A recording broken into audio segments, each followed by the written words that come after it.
Showdown Basketball Podcast, Season 2. I'm Evan. I'm Ja.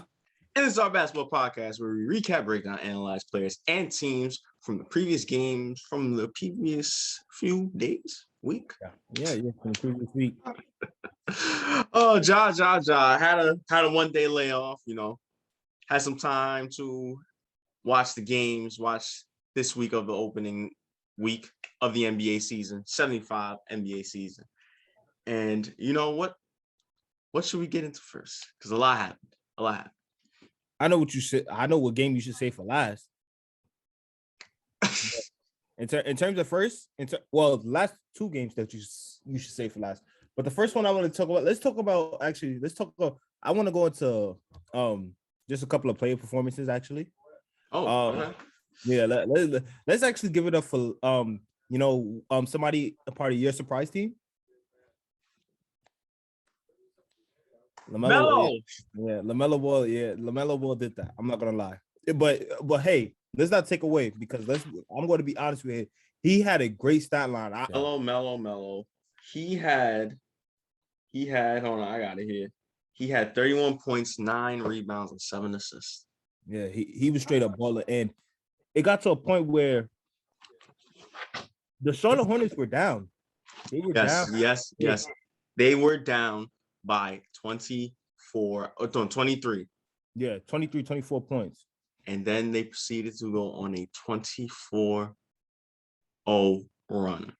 Yeah. All sparked by him. He had like back-to-back threes. He was cooking, stealing the ball. He was getting there. And he was just helping his team. And he gave his team energy. But that's what you expect from a point guard. But more importantly, that's what you want in a leader. And I think LaMelo Ball showed that in this first game of the Charlotte season for the Hornets. I thought I bugged out. I was thinking for the Bobcats. I was thinking of Bobcats for a second. But yeah, he was balling out. But we got to give credit to also Indiana. Loser? Rick Carlisle informed. But they went on their short run also when the game got close, making a comeback. And he was also in the end. Sabonis balled out big time. Sabonis was balling out big time. Brogdon started balling out. And their rookie. Yeah. Chris Duarte. Yeah, I think that's how you say it. Yep. I don't know what it was, but the way he was shooting from deep, it looked like he'd been in this situation so many times before. I'm not even going to lie to you with the way he was shooting. It was crazy. Like, he was shooting with confidence. He didn't care where it came from. The buzzer beater. Like, the dude was he didn't care who was in his airspace. It didn't matter. When he let it go, he felt like it was going in, and it went in. It went in, and we can't lie. And he kind of probably closed out this game for them, but I think it was a little bit of a scramble towards the end of that game in terms of everything going down. Gordon Hayward, I believe he hit a tough bucket, and he even actually lost the ball in the possession before that nearly cost him the game. Well, not cost him the game, but that could have been a crucial point in possibly an advantage for Indiana. Yeah. But Sabonis had his opportunity to get the game winning. He did it. So the Hornets walk out with a 123-122 win. Yeah, and good job, PJ Washington, clutching up, hitting those clutch free throws to take the lead just a few seconds before Sabonis had an opportunity to win the game. PJ Washington, hope he had a good year because he's not having a good offseason. Oh yeah, my surprise team doing vibes. You know what I'm saying? I was keeping an eye on that game. Yeah. I'm really, really impressed with how LaMelo Ball played. One of our friends said that he could be an all-star this year. And I mean, who knows? There's been crazier things like a rookie being finals MVP, and someone maybe he's watched a lot of tape on, Magic Johnson being that rookie. But, with a performance like this, if he keeps that pace, and if the Hornets are going to win games, that's a possibility. But I'm not going to jump too much on the bandwagon. I just have the surprise team surprising some people. I'm not so worried about if LaMelo Ball is going to be an all-star or not. It would be good if he is, though. No question. Do you have another player performance or? I got 3 of them for you. All in one. And you already know we talked about your surprise team, right? Yep. Your surprise team, but Talk come on. about yours. Yeah. Let's go a little bit up north, not to Canada, but like a little bit down nearby. But like Yeah, please. Minnesota. The Wolves are out there. I don't know if KG's out there, but I know that the Wolves are out there because for a fact they was balling. They were straight up balling. Cat, Edwards. They beat the Rockets. Was the King playing? No, he was. Harden still there? Oh no, he broke. They beat the Rockets. Ralph Sampson is retired. Double overtime. Hey. Wait, hey. But my surprise team. Yeah, your surprise team. That's all I gotta say. Cat was balling out 30, double. D-Lo was just straight up cooking in terms of like, each and every time it looked like a deep three, he was hitting it. He was hitting it for sure, getting to basket whenever. It got to a point where he started off the game cold though. He did start off the game cold, didn't really get in so much of a rhythm. And then one three, Cat told him that he had to take what's his name? Daniel Tice. He said, kill Daniel Tice. You have him on the ISO. And basically he hit one three, hit another three, hit another one. And from that point on, he was straight up cooking from right then and there. But get away, even though Cat is my my place to look out for, just get away from them for a second. Anthony Edwards. Oh my gosh. Time out. Anthony Edwards was balling, confidence. He just had it going in terms of attacking the rim, even shooting some threes himself. He just has this confidence about him in which he feels like no matter how it's going for him, he feels like he can make any shot in the world himself also. And let's be honest, the Rockets just got blown out. Because they're the Rockets. All right. Got talent on that team. Don't get me wrong. Love John Wall. Love Christian Wood. Jalen Green, I think is going to be a good player in this league. Yeah. Kevin Porter Jr. been really good. He felt like LeBron in high school in the G League last year. But he's really good. They got some talent, but as a collective group, who knows though? Only one game, right? Only one. Hey. Yes, Timberwolves. Timberwolves are 1-0. Yeah. What an amazing start to this incredible season for the Minnesota Timberwolves. Yep. But you got two more? Oh yeah, we got two more. You want to start off with yours or mine? Of course, I'll start off. My guy, J.A. Ja Morant. What can I say? Athleticism out the roof. Intensity like Westbrook. Speed like D Rose. I mean, he is just incredible to watch. Yeah. He's incredible to watch. He's like a mix of you put D Rose, Russell Westbrook, Allen Iverson all in a pot. You get Ja Morant. Athleticism, handles, passing ability, finishing ability, dunking ability. He's incredible. He is incredible. It was against the Cavs, but 37 points, season opener. That's my player to look out for, and look out for him. I believe he will be an all-star. Yeah. I believe he will be an all-star. But that's all I say. Just short and quick. J.A. Ja Morant, my guy. Yeah. Not better than De'Aaron, but yeah.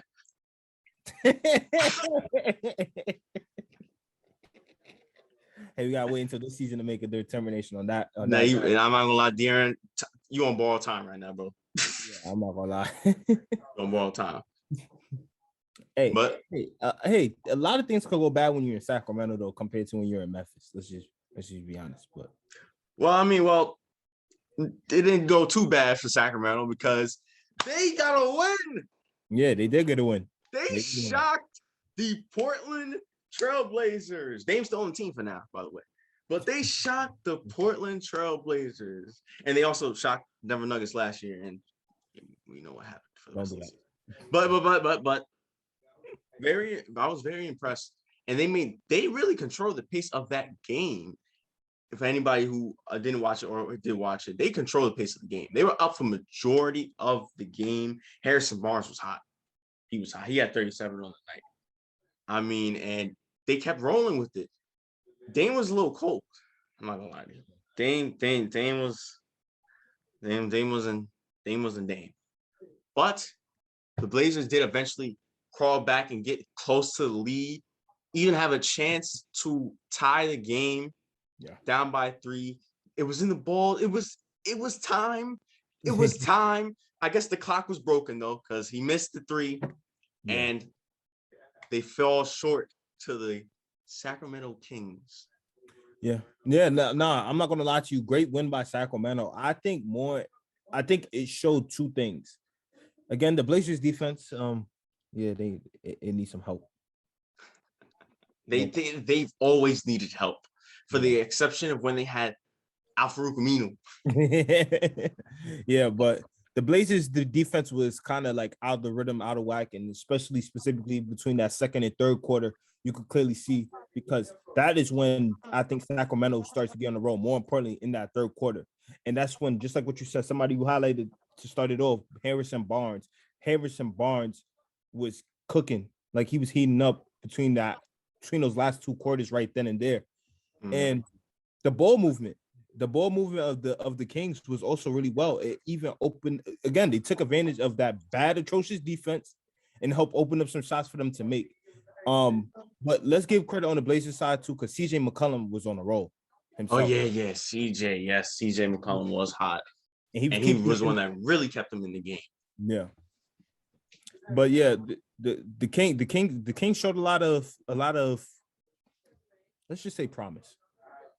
I don't know how long we're gonna keep saying that, but yeah. They've always shown a lot of promise. They have De'Aaron Fox on their team. They have Tyrese Halliburton on their team. You know, they've Buddy Hield. Coming off the bench, he did well off the bench. Yeah, I thought he was in Washington for a minute. But yeah, Buddy Hield. Like they've had promises. They've always had good players. Just could never get it together. Yeah. And of course, I will have no faith in the Kings, even with this win. They are the Kings. But well, it was only one game. It's only one game. So they're about to be 1-10 in, like, you know, the next 11 games or so. So let's get with the players and the lesser known games. Let's talk about, first off, let's go to New York City, baby. Those New York Knicks. 1-0 to start the season. What an amazing way to start the season. Yeah. Whatever. Yes, 2 overtimes. Yes, for the New York Knicks. And while you're thinking, so what? They went to 2 overtimes. It was the way they went to 2 overtimes. If you didn't watch the game, I mean, well, first off, Jaylen Brown. My goodness, did he just take off? I think he took Tatum's powers and it formed him along with himself, because Tatum was cold. So maybe he mom stars him. Took his powers, combined it with his, and because he was on a tear. He was not stopping. Jaylen Brown was on fire. And with that, it took a little bit for the Knicks to get into the game, because the Celtics did control most of this game up until about third quarter, when the Knicks got back in it. Thanks Julius Randle, you know, all-star, all-NBA, most improved player of the year, Julius Randle, balling out. RJ Barrett, our second leading scorer from last season, balling out. Really hope he can still get his touches this year. I know we had a lot of new players, but I still hope he can still improve. You know, Evan Fournier. Evan, what a great name. Evan Fournier. Oh my God, man. What a night that he had. He played great. One mistake that he made, which we will get into, but he played great. Cardiac Kemba in New York. It was pretty good up until we'll get into that too. And like I said, the Knicks played great. Welcome back. In that third quarter, and then in that fourth quarter, they really went on a run, and it really felt like they was going to close this game out. Like I said, Tatum was cold. Jaylen Brown was really the only one keeping them up. Then Grant Hill hit like 3 3-pointers in the game in the fourth quarter. I mean, Grant Williams hit 3 3-pointers in that game, which kept the Celtics somewhat in the game. But I still thought, you know, the Knicks can still close this out. Then, cardiac Kemba. Cardiac Kemba turned to cardiac arrest Kemba, because turnover, back-to-back turnovers, which the Boston Celtics capitalize on. But still thought the Knicks, had a chance. Then Jaylen Brown hits a deep three. They're down by 1 now in the fourth quarter. Okay, Julius Randle gets fouled, goes in the line, 2 clutch free throws, thank God. And this is when I said Fournier played great, but he made one mistake. This was the one mistake. So Celtics have no timeouts. Yeah. Give the ball to Tatum. Tatum slips. Fournier decides to come off his man, which is Schroeder, who was cold, by the way. Double teams Tatum. Tatum immediately passes Schroeder. He's open. They're down by 3. So why don't you just stick with your man? He's open. Kemba, of the mistake that he made, doesn't know what to do. He tries to go into the paint. Then he realizes, oh, wait, they're down by 3. They're not going to go to the paint. It's like 3 seconds left. So tries to do a spin move, turns back, but Marcus Smart is open. It's too late. Contest. Marcus Smart gets the open 3 at the buzzer. Tie game. We're going into overtime. Yeah. But then, hey, Evan Fournier did make it back up. Yes, Evan Fournier was hot in that overtime. 3 straight threes, back to back to back to back. But you know what? You know what doesn't make it better? When you're going into a shootout, like you're in the Western Division or something. Like they went into a shootout. It was a shootout. It was a 3-point barrage shootout. The Evan Fournier may have had 3 straight threes, but the Celtics also hit 3 straight threes at the same time. Yeah. Like Evan Fournier hits one, and somebody else hit one on the Celtics. Evan Fournier hits another, somebody else on the Celtics makes another 3, and all you know, it was just back and forth, back and forth. It was just like exchange of baskets, which in a double overtime game, I said, well, in that first overtime specifically, but it's like not what you need. Like people are trying to go home, obviously, right? And one of you guys are trying to walk home with the season opener, which obviously we already kind of spoiled it a little bit when I was trying to make fun of you. But yeah. No. But eventually that overtime came down to the wire. It was a tie game. Tatum had a chance to take the lead and win it all. He missed. Now we're going to double overtime. Then double overtime, you could really see the exhaustion is really setting in. Because there was brick city. Brick. Brown got a steal on Randall and missed a wide open dunk, which could have further pushed the lead because they was up by 1. That could have been up by 3, and who knows what happens. But eventually, the exhaustion, they're in New York City. We don't get exhausted. We never sleeps. So we stay up. What happened? Thanks to the layup by Randall, the and one by Randall, 3-point shot by Evan Fournier, and the dagger layup by D Rose, who came in that second overtime to replace Kemba. Great decision. Thanks, Tom. Led to the win for the New York Knicks as we get the double overtime victory, even though that shouldn't even been a double overtime. But one is the win. The New York Knicks are 1-0. I'm happy to be a Knicks fan. It's looking like a bright season. Still skeptical about how it's all going to play, but it's a good time. It's a good time to be a Knicks fan. Yeah, I gotta admit, I did have the Knicks winning anyways, regardless. But you want to switch up and just hate for no reason. Yeah, it's cool though. Like, Kemba, I forgive you. You made your mistakes. I forgive you. Hey, welcome back. Yeah, welcome back, Kemba. But yes, Knicks win. Looking forward to. They have a lot of potential. A lot of good pieces around. Mitchell Robinson is back. He played with Obi Toppin. He got some key crunch time minutes, because Taj Gibson didn't play. Thank God. No respect to Taj Gibson, but I know Tom Thibodeau would have played him like 30 minutes. But love to see it. Love to see New York up. Love to see the Knicks playing well. And hopefully we can maintain that for the rest of the season, because once again, these are the Knicks, and they will do anything to crush our hearts. Yeah. That's just one game. Let's go to a game that just happened though, Johnny. In terms of last night. Let's go to the Bay. All I gotta say, Golden State. They are LA and O. These Golden State Warriors. We had I didn't, but you and the special guest we had, Cherno and John, he discussion about the Warriors and how good they will be. We already know how good Stephen Curry is. Yeah. And he proceeded to remind us how good he is in that first quarter. Oh my God. It looked like it was gonna be a blowout with the way he was Yeah. playing. The way he went off in that first quarter, it really looked like that. I'm not gonna say I lost faith in the Clippers, even though I did have the Warriors win this game, and you can roll the tape on that too. But even though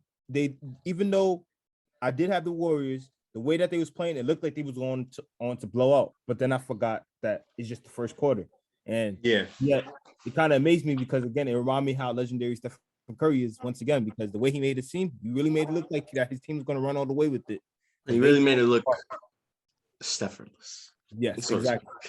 But energy, he put all the energy straight into his team on both ends of the floor, for sure. Yeah, Steph Curry in that first quarter, 25. Did not miss a shot. He shot. His field goal percentage was the same as mine, 100%. He didn't miss. I didn't miss. He was 9 for 9 and 5 for 5 on 3-point line. And you're right. It looked like it was about to be a runaway. Yeah. Runaway Warriors win. Then in that third quarter, the Clippers went on a big run.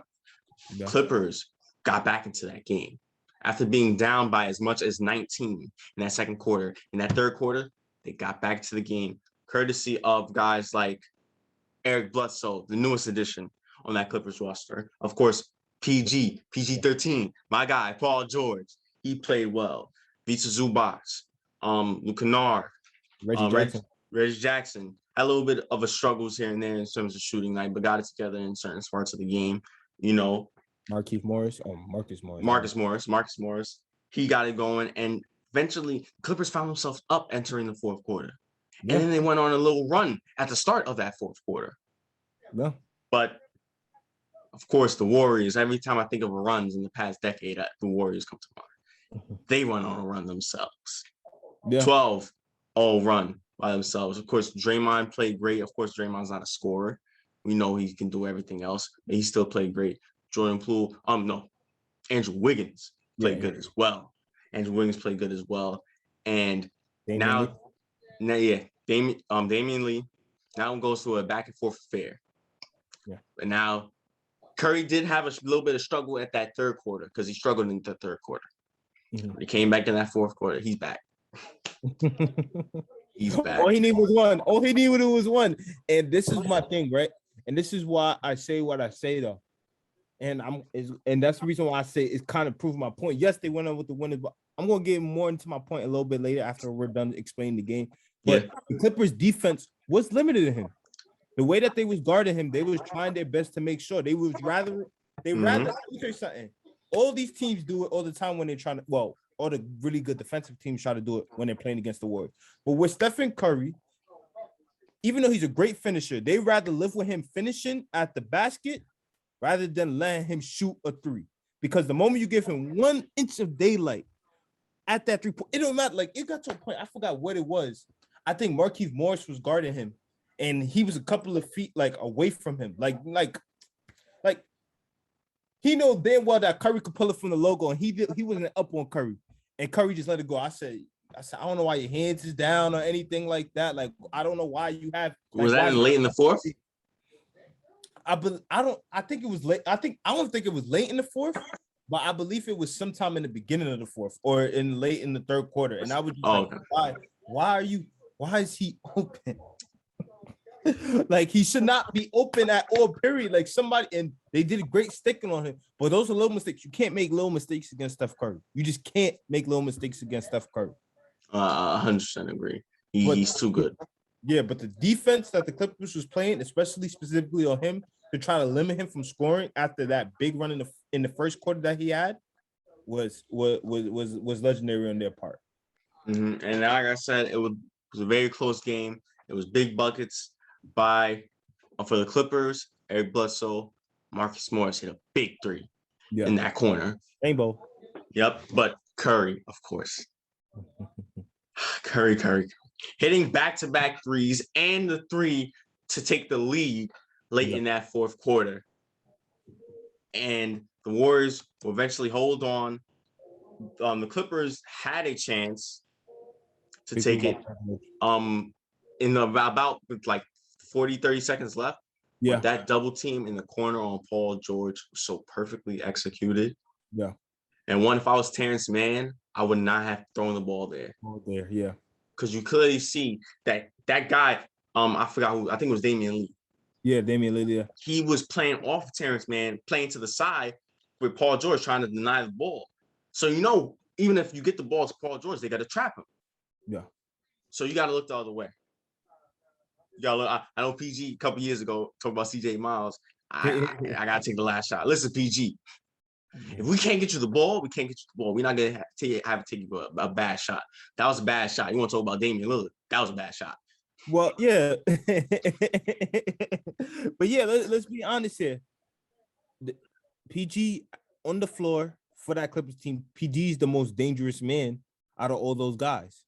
Yes, I understand that. But yeah, and that's the reason why I can understand why he would be an option. But everybody knew that was going to be the option. Everybody, that Warriors team knew that they was going to find a way to try to get into PG's hands. And the situation that PG was in, you're right. That was a bad decision to pass it right there in the corner. That could have been an easy turnover right then and there. Yes.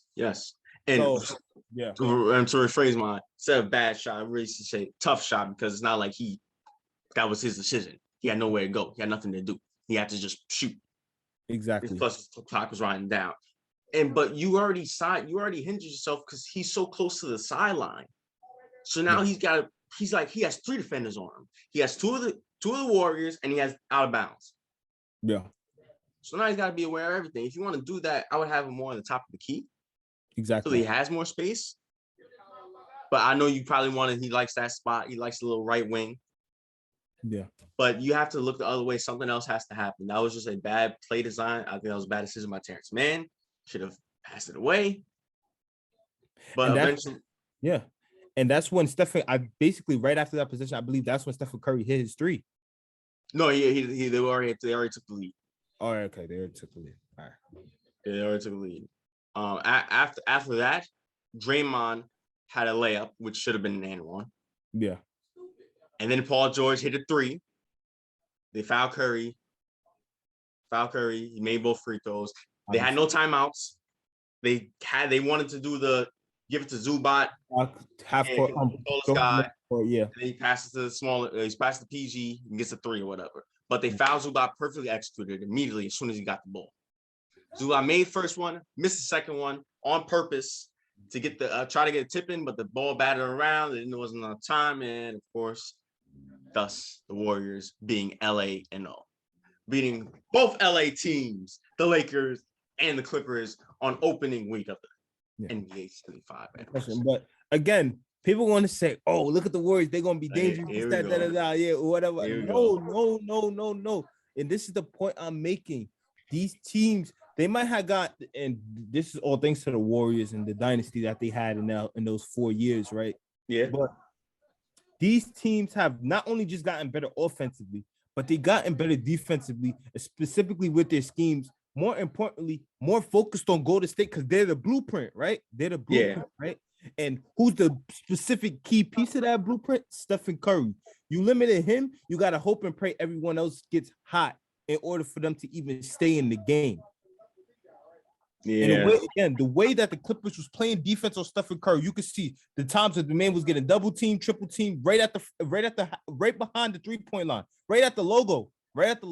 And this is why I say, you want to talk about the Warriors so bad, these teams are coming after them defensively all the time, specifically because they know how hot that they could get on it, specifically at that 3-point line in a blink of an eye, snap of a finger like this. That's the reason why I'm saying, yes, goes back to my point. Yes, they could be dark horses, which I feel like they are already in that dark horse category, no question. But in terms of just putting them in championship contenders, I'm like, these teams have gotten better. And once again, they're trying to find ways to stop these guys. So it ain't happening. Don't think about this like it's 2015 all over again, because it's not 2015. We're in 2021 here, about to enter 2022. It's not happening. No way. No, I'm sorry. Dark horse, not championship contender. And again, Cherno, if you want to come on here, we could debate this because it's not happening. Thank you. If it does happen, I'll apologize, but it's not happening. Thank you. Definitely making that TikTok. That we're gonna make that. Oh yeah, all the Warriors fans gonna come. All the Curry's fans coming at you. Oh well, they could come. He already established his mark. That's it. Yeah, we'll see. Well, like I said, we would definitely keep an eye out on these Golden State Warriors, the first 2-0 team starting in this NBA season so far. Other notable games, real quickly. The Nuggets did play the Suns on Wednesday. What? No energy Suns. That's it. How you a Sun and have no energy? That makes no sense. But go on. Yeah, there was nothing much that the Suns really, especially in that fourth quarter when the Nuggets went on an 11-3 run to start the fourth quarter, and basically after that was the end of the game. Jokic had the reigning MVP, by the way, Nikola Jokic, had 27 and 13, played great on Wednesday. Booker was a little bit shaky. He was kind of cold. Yeah, but good win for the Nuggets, getting a little bit of taste of a little bit of revenge after getting humiliated in the second round against the Suns, getting swept. Well, I like to see that. Of course, Jamal Murray's still out, ACL, but good win against the Suns. Really good win against the Suns. Other games that happened just last night, the Mavericks and the ATL, the Atlanta Hawks, my most hated team, went up to battle, and both stars struggled, but it was almost like the Lakers-Warriors games on Tuesday, in which obviously LeBron didn't struggle, but Curry struggled, and Trae Young struggled. But Curry still had other things to do. He still had a good game besides shooting. Trae Young still had a good game other than shooting. And the pieces around them, their teammates, really helped them get the win. Unfortunately for the Mavericks, they don't have LeBron and AD, so it wasn't competitive. And they got Steve Nash and Dirk. And also, Luka struggled. The rules hitting a little different, Luka. I know. Not as easy to score anymore, huh? I don't want to take that statement back. But yeah, really impressed with not the Mavericks, the Hawks with how everybody else played. Clint Capella, John Collins, Cam Reddish. Yeah. And he was great coming off the bench. 20 plus points for the Hawks. And this Hawks team, they're my dark horse. A lot of people not downing them. A lot of people not downing them. A lot of people are doubting them, saying that the last season was, only a one-hit wonder, basically. One-hit wonder. Not as badly as people disrespect the Suns, but still, this Hawks team, I'm telling you, they're dangerous. They have the weapons, they have the pieces, they have the star player, they have the coach, veteran players, experience now. If you take them too lightly, they will surprise you. Just be on the lookout for them. Be on the lookout. And they love being underdogs also, so I'm not surprised. But they thrive off that. They thrive off. They want to be the underdog. Exactly. And you know what? One thing for sure that stands out a lot about this whole team is not even their offense to me, it's their defense. Again, they have a head coach who when he did play in the league, because Nate McMillan did play in the league, he was a really good defender, and he's embodying that into this team. Huh? You're right. Yeah, I'm good. Yeah. Okay. So he's embodying that into this team, and you could just see this team going at it, getting active. They're going after everything. And more importantly, whatever is coming into the paint. It don't matter who tries to come into the paint, they're going after them. And the way that this Hawks team is connecting and playing defensively is just amazing. Yeah. This Hawks team is going to be really scary if you're not paying attention. Don't take them lightly, as the Knicks did last year. But all right, believe that is all. Yeah. Us talk about, because I definitely don't want to talk about the defending champions getting smacked. But let's just skip over that. Let's go Miami! Revenge. Brook Lopez and Drew Holiday was hurt. I don't want to hear that. Brook Lopez and Drew Holiday was hurt. I don't want to hear that. Respect. The Heat won. Yes. Bam. Jimmy played well. Finally against the Bucks. 15 and 10. Listen, when all that pressure's off you because Dante DiVincenzo's out, Bobby Portis is out, Brook Lopez is out, Drew Holiday's out. Yeah, they got some pieces missing. Hey, Brooklyn Nets opening night. What happened? I don't want to hear it. But it was nice to see Tyler Hero play great. Yeah. He was balling. Yep, 27 on the night. It was really nice to see Tyler Hero. Oh yeah, he put a lot of pressure on himself, saying that he belongs in that Trae Young, John Morant category. So I hope that he steps up to the plate this year. Yeah. All right, let's get into the NBA 75. The players on the 75 list have been announced. Every single one of them. And I'm not naming all 75. Put the graphic on the screen. But some of the players that were announced from yesterday, yeah, I'll say a few. Names like, of course, Stephen Curry. Names like LeBron James. Names like Carmelo Anthony, Ray Allen, Kobe Bryant, Jason Kidd, Shaquille O'Neal, Reggie Miller, Bob McAdoo, who did not make the top 50, which is a shame. 25 years ago, he didn't make the top 50. Also, someone who didn't make the top 50, which is absolutely absurd because back then he probably was a top 30 player. Of course, I'm talking about the human highlight reel, Dominique Wilkins. Yeah. A shame that he didn't make that top 50, but he is in the top 75 and well deserved. He's someone who does not give enough credit. Yeah, no question. Dwayne Wade, Dennis Rodman, Russell Westbrook, Paul Pierce, Gary Payton, just to name a few. Some of the names on that list. But talk is, well, some of the names that's not on the list. Yeah. And of course, real quick before you go, of course, there's always, with things like this, there's always going to be, controversy. There's always going to be, well, what about this guy? Well, what about this guy? Why isn't this guy on the list? Why is this guy on the list? You know what I'm saying? And I understand that. But the NBA's history, we have to do them right by mentioning some of these players that have an argument to be on the list. Yeah, no question. Look, you already pointed out about Dominique and Bob McAdoo, right? Like they made that list 25 years ago. It happened then, and with this list today, it's going to happen now. No question. There's going to be people that you look, you could say, wait, but this player here was like this and this player like that. Like you're gonna, that's the unfortunate reality with doing lists like this. It's tough, but it's so much things you got to factor in that stops it. And we got plenty more names that was once again left off. This is more than probably what it was 25 years ago because the league was in a different situation at that time. But now with this new list here, you could probably pick out a couple of more names that probably got left off or probably was in question, but they made the right decision keeping them off. It's things like that. And do you want to start it off? If you want, you go ahead. Oh yeah, I can definitely name a lot of players that left off from this list respectively. Guys like Bob Lanier, one center for the Detroit Pistons. Old school, not bad boys, Detroit Pistons. If he was on that team, man, they would have bye Magic, Bird, and Jordan. Exactly. But someone like who? Dynasty, what I? Dynasty.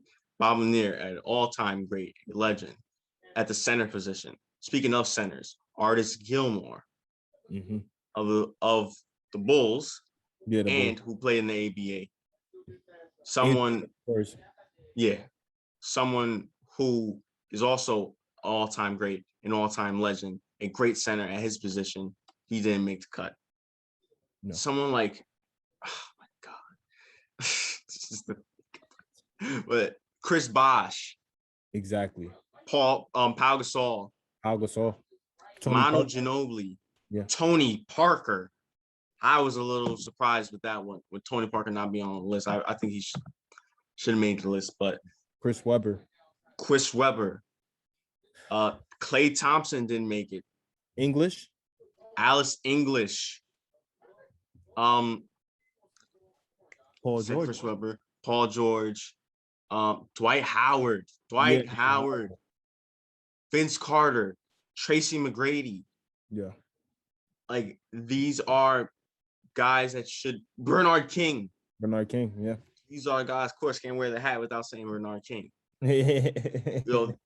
These are guys that are viewed as legends, and they deserve the right to at least, have an argument to be here.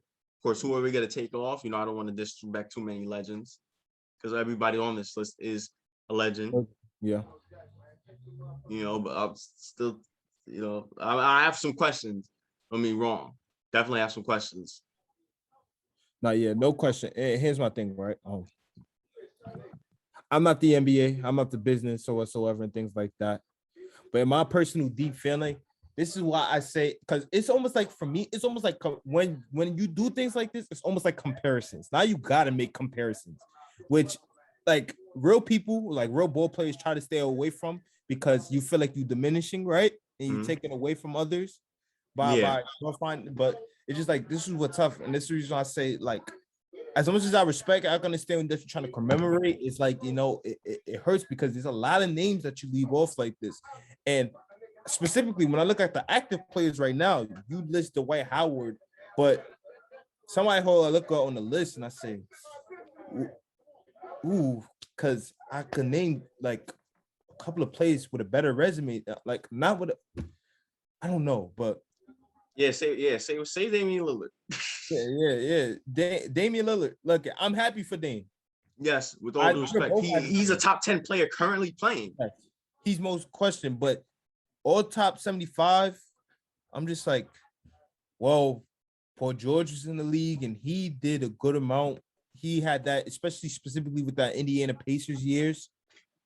Going to the conference finals 3 times and things like that. Coming back from that gruesome leg injury and still being well known, top 3 MVP. Like, he like I don't know how to. Well, even before we go with Dame, there's a lot of old time players, right? You are definitely more in tune with that than I am. So let me name a few and ask you your opinions about them. Well, for one, Lenny Wilkins. I don't know too much about him. Yeah, he was a star point guard specifically for the during the 60s and 70s, and he did help out. He was probably one of those first stars for Seattle, but in terms of I don't really know much in terms of what kind of true accolades in terms of all stars and all NBAs he got that. But in terms of like probably impact in terms of championships and things as a player, I don't know. Billy Cunningham. He was a really good player for Philadelphia in terms of things. He helped them. He was a big piece for them winning their championship in '67. But on this new updated list, I think there's people that you could put in front of him. But he was a good talented scorer. He could score the basketball in ways. He could jump out the gym. To talk about white man can't jump well. He could kind of jump, but but things like that. But in terms of this new list, I don't know. But again, we gotta respect the OGs, right? Yeah, you definitely gotta respect the OGs, but it's more of this just like how much of their impact really, is in nowadays, right? Exactly. Like that's what I'm thinking about. And then of course, and I know there's a lot of the stars like late 70s. I didn't even on the list, like Dennis Johnson. Dennis Johnson missed it. Yeah. Dennis Johnson, Paul Westphal is another one. He was a great player when he played on Phoenix. JoJo White. Yeah. He's another one. Wait, JoJo White on the list? He wasn't even on the 50 list. He was on the 50 or 75 list. So they left JoJo White off too. Damn. And JoJo White probably has a better case than Billy Cunningham. See, there's just a lot of guys, Also, Bellamy. Oh, Bellamy, yeah. He's not on the list either. Adrian Dantley's not on the list. Dikembe Mutombo. He's a good one. And you want to talk about he has stats. He's second all time in blocks. Yeah. He was an all-time All-Star. He's a 4-time Defensive Player of the Year. And you want to talk about impact. His legacy, you remember that. You remember what Dikembe Mutombo did. You remember the finger wag. That's impact. You remember those things. He made it type exciting to block shots. Yeah. So that's big. And I'm just thinking damn, of course, there's always going to be players, and I've had players that I think that I don't know. Earl of Pearl is another one. I love you. I have the Knicks panel. I love Earl of Pearl when I was doing research and looking them up and looking up 70s Knicks basketball, you know? Yeah. And he had some impact too because he was a sharpshooter. He catch a shooter. He would come off screen, or he just come running, catch the ball, shoot, or he dribble pull-ups. Like he was really skilled and really talented. Yeah. Does he have more of a legacy than like someone like T-Mac? Does he have more of a legacy than someone like Dikembe? No. Mm-mm. And this is the thing. I think the reason why the NBA is moving like this, because again, we knew that we was gonna have controversy about this list, but it's just like, again, the first 50 who were initially on the list 25 years ago. Do you take them off because of whatsoever? Yeah. Because things change and stuff like that and things, and things come to play. The game has evolved. Do you really take them off? But here's the thing: yes, it's not their fault, and it's not the players' fault either that have. Yeah, of course.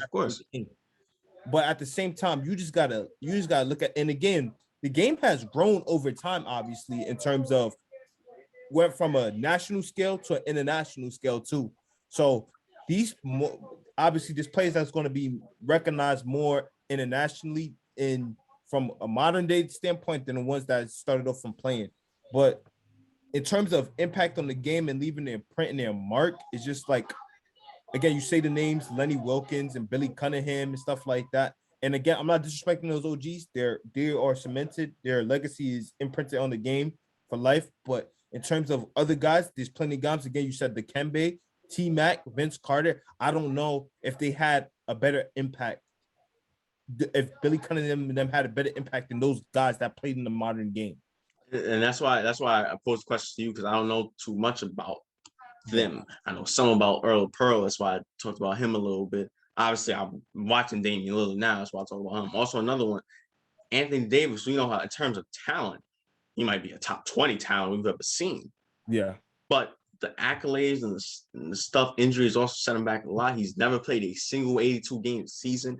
Does Anthony Davis' career accolades and stats add up to someone like Dwight Howard? Like, just real quick, to go, most people that don't know about how good Dwight Howard really was, because it's been a while since he's been that good, and maybe that's why he didn't get voted, because of that. Because now, for the past like 3-4 years, he's been seen as a role player. Exactly. So maybe people have forgotten. But Dwight Howard, he's an 8-time All-Star. He went to 8 All-Star games straight. Yeah. 2007, 2014. He was a 3-time Defensive Player of the Year. He led the league in rebounds 5 times. 5 straight times. Actually, no. 4 straight times. He led the league in blocks twice. All-NBA first team 5 times. All-NBA second team once. All-NBA third team twice. All-defensive first team 4 times. All-defensive second team once. All-rookie first team.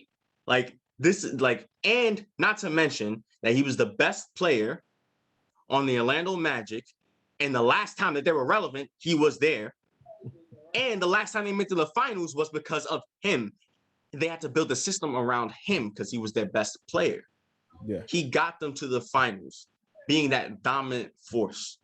Exactly. Of course, eventually they lost to the Lakers, but still, when was the last time a center has been the best player on a team that's been to the finals? Giannis don't count. He's a power forward.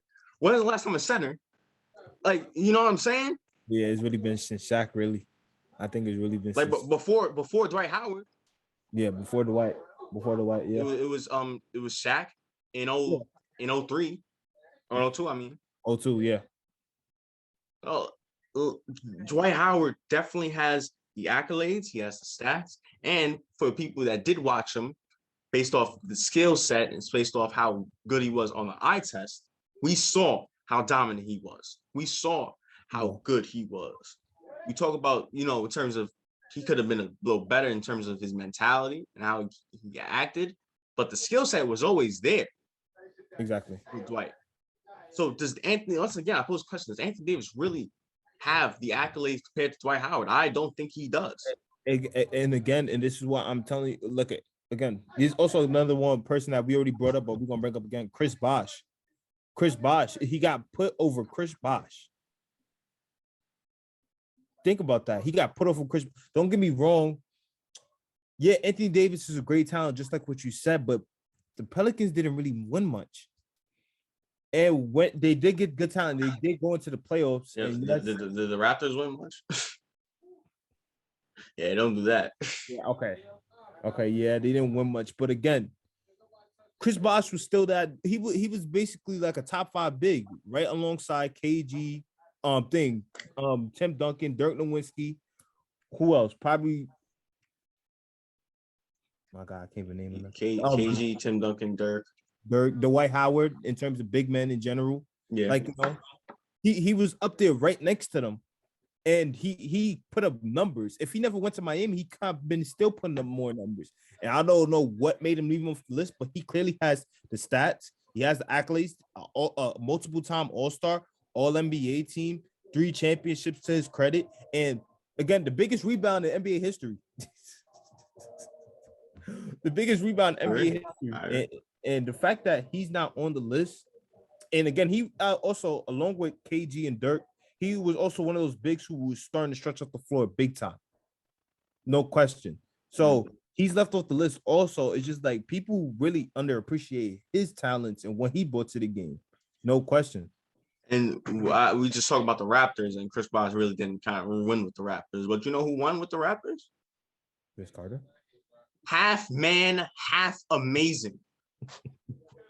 You know how good, you know how like good you have to be to have a nickname like that? Yeah.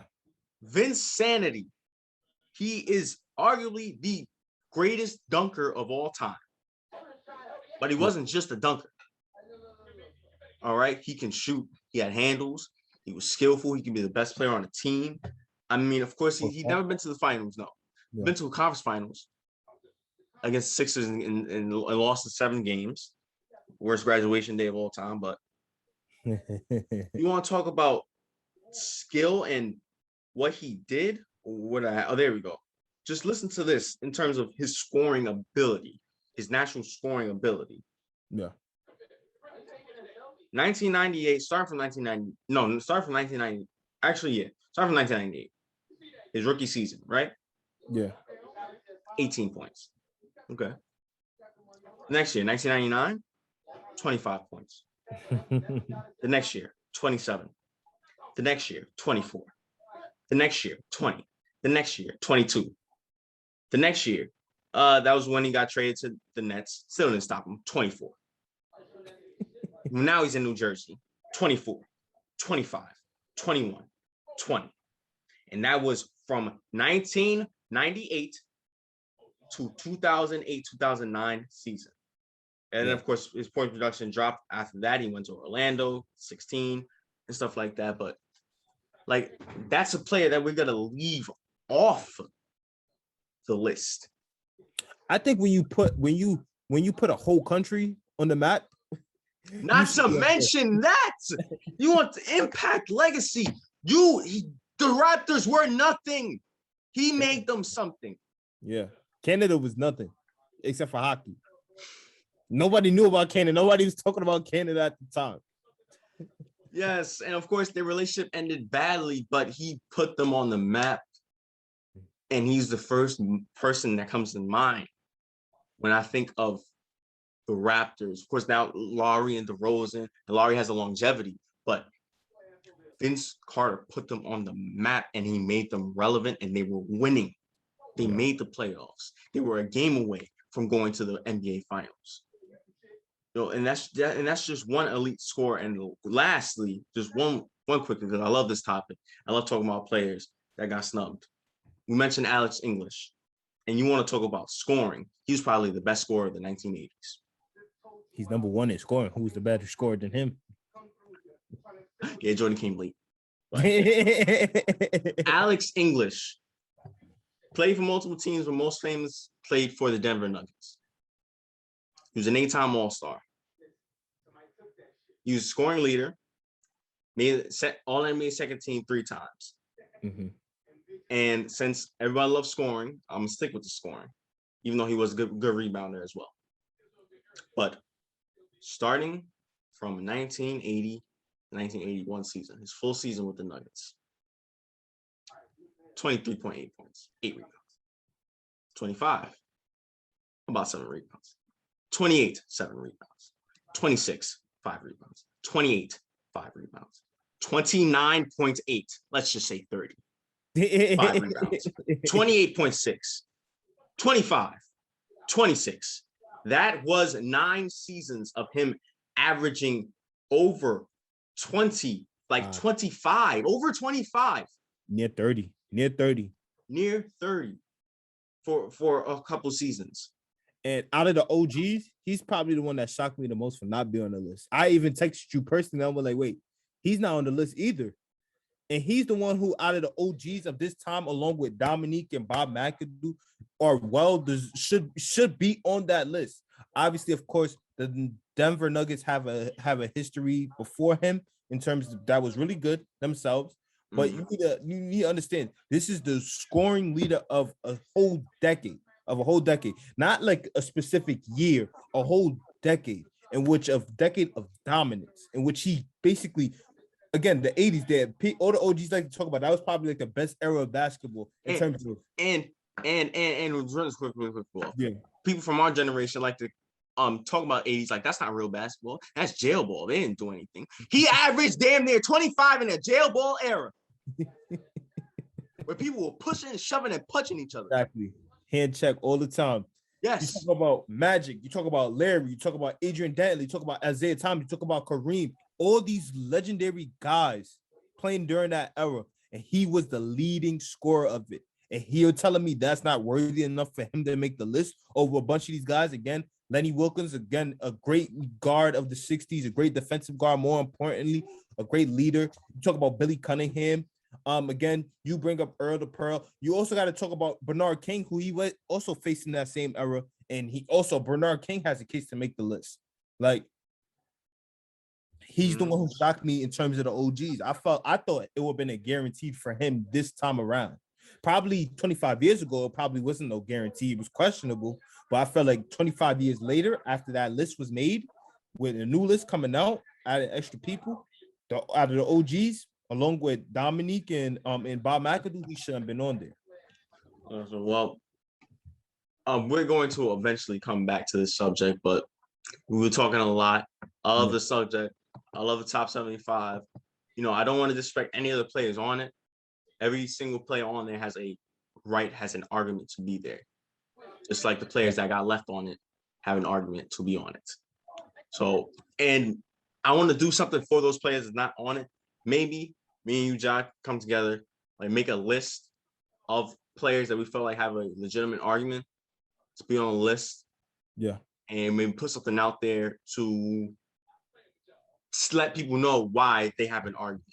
Maybe it might not change people's minds, but hopefully they can see why, after seeing all this, maybe they do have a right to be on this list. Maybe they did have the impact, the longevity, or the skill set, to be all the stats, the accolades to be on this list. So maybe we'll do something like that in the future, because this is an interesting topic. And it can be very important because this is historical.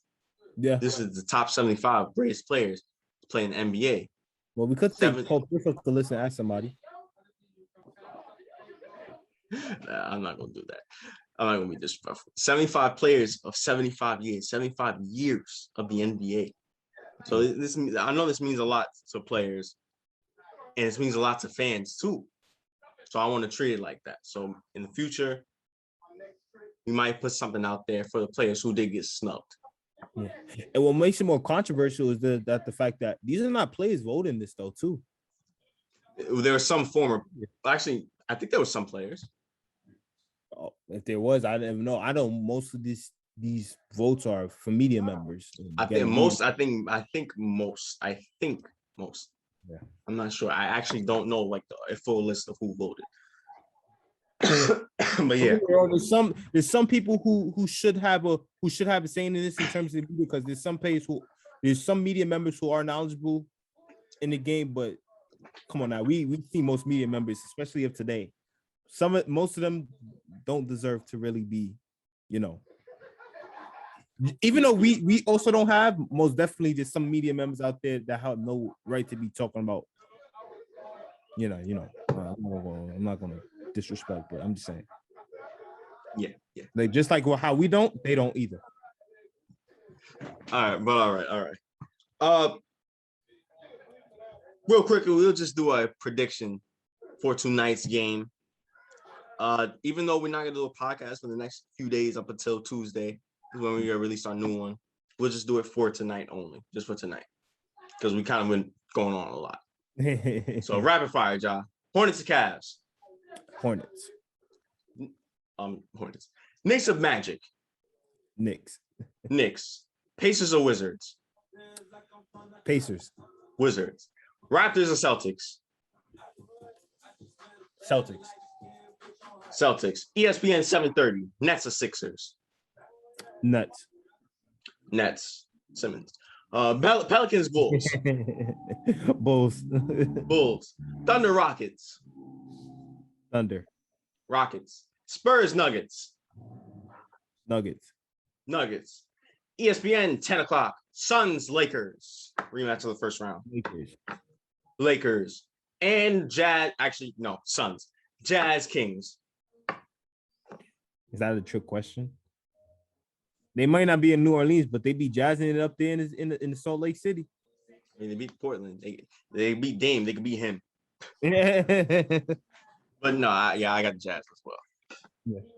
All right. That was a long episode. We had a lot to go over, and obviously we're passionate about the NBA 75, so we really want to get deep into talks about that.